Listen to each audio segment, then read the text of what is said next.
Assim como a corça brama pelas correntes das águas, assim suspira a minha alma por ti, ó Deus. Esse é um dos salmos mais lindos quando nós falamos a respeito de descanso nas Escrituras. Mas afinal de contas, por que uma corça? No ano 597 a.C., Israel sofreu uma das maiores misérias, que foi ser levado ao cativeiro babilônio. Em meio a todo aquele ambiente hostil onde os seus inimigos zombavam e destruíam a sua moral, o salmista se sentia como uma presa na mão de seus predadores. Não havia um local para repousar e descansar a cabeça. E é nesse cenário que vai entrar a figura da corça. Naturalmente, esse animal é tímido e arisco. Qualquer coisa que represente alguma ameaça já é um bom motivo para correr quilômetros de distância. Quando ela está cansada da fuga, ferida ou no meio do calor escaldante do deserto, ela só encontra descanso quando acha uma corrente de águas limpas. Ali, ela se aproxima com cautela, bebe e por um momento sente a sua vida voltando ao corpo. Quando o salmista escreveu esse verso, é como se ele dissesse: Senhor, eu não quero apenas um alívio, eu quero a fonte. Eu não busco algo que venha de ti, eu busco a ti próprio. E isso é uma declaração de dependência absoluta, o reconhecimento de que fora de Deus não existe descanso verdadeiro. Ele não escreve isso em um momento de paz, mas no exílio, cercado de dor e angústia. E é justamente aí que o sofrimento se torna um professor, porque é no meio da dor que a alma aprende o caminho de volta à presença de Deus. E hoje nós vamos falar sobre isso.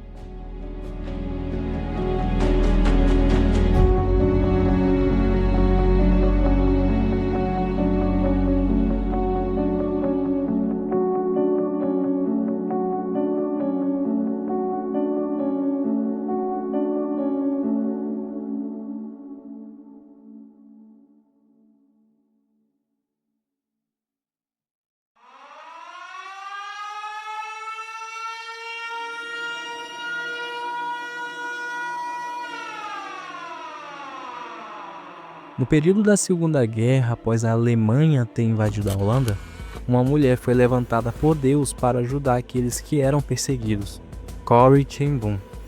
Ela e a sua família ajudaram a refugiar vários judeus que chegaram lá pedindo ajuda. Ao todo, estima-se que 800 judeus foram salvos pelos seus esforços e da família dela. Mas em 1944, após um informante holandês denunciar a família ao regime, a Gestapo invade a casa dos ten Boom e Corrie, sua irmã Betsy e o seu pai foram levados. O seu pai morreu 10 dias após a prisão. Já Corrie e Betsy foram levadas para Ravensbrück, um campo de concentração feminino. Apesar do cenário totalmente hostil e adverso, elas realizavam culto de adoração após os dias difíceis de trabalho, usando uma Bíblia que conseguiram contrabandear.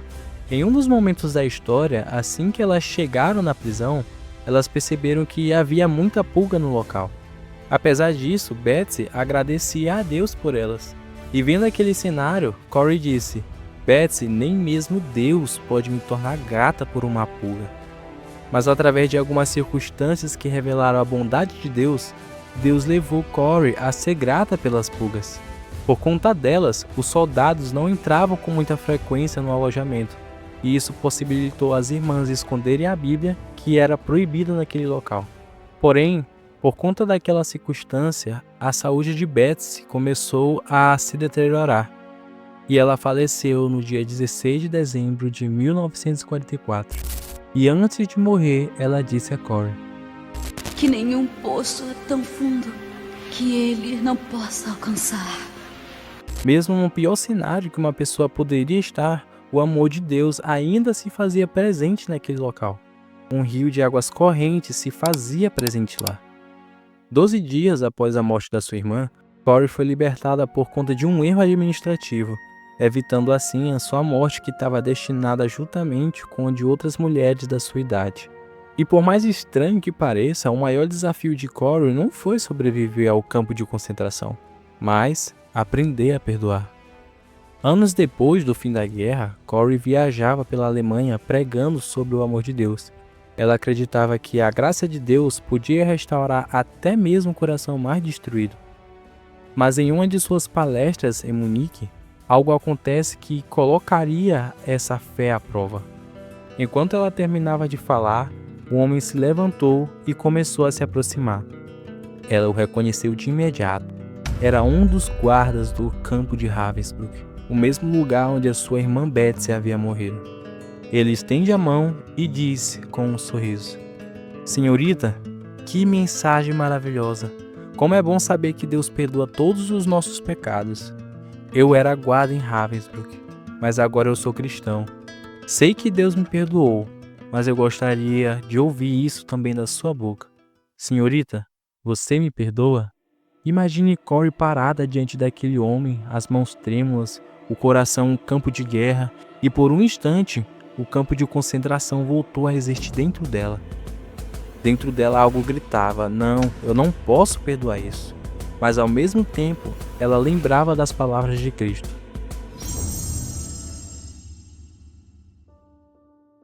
Perdoai e sereis perdoados. Foi então que em silêncio ela orou: Jesus, eu não consigo perdoar esse homem, mas tu consegues. Dá-me o teu perdão. Com o coração dividido entre a dor e a obediência, ela estendeu a mão e tocou a mão daquele ex-guarda. E nesse instante algo sobrenatural aconteceu. Corey descreve que uma corrente quente percorreu o seu braço, como se o amor de Deus fluísse através dela. E naquele momento ela sentiu o amor de Deus como nunca antes, não nas palavras, não nas pregações, mas no ato de liberar o perdão. Mas você poderia se perguntar: que relação existe entre o fato da Corsa se saciar com a água e Corey liberar o perdão? E realmente, faz muito mais sentido dizer que ela e a sua irmã encontraram o descanso e o amor de Deus no meio daquela prisão. A água de Deus saciava a sede de todos os que estavam sofrendo. Mas o perdão? Como assim?